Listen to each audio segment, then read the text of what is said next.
বাজারের বিভিন্ন মধু আছে, সেখানে থেকে আমরা অনেক সময় কিনি, বা যখন আমরা শৈশবে গ্রামের বাড়িতে মধু খেতাম, নিজেদের গাছের মধু বা ঘরের চালায় সে মধু পাওয়া যেত। কিন্তু ঢাকা শহরে আসার পর বিভিন্ন মধুর মধ্যে বিশ্বস্ততা, যার থেকে সংগ্রহ করবো তার উপর বিশ্বাসের অভাব।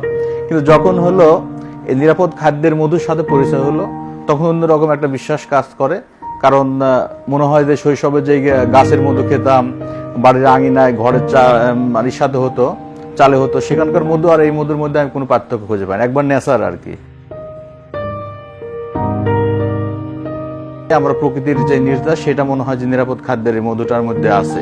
এই কারণে আমি এই মধুটা খাই।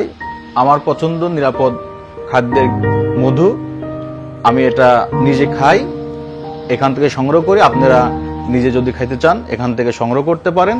আশা করি আমার ভালো লাগে, আপনাদের ভালো লাগে।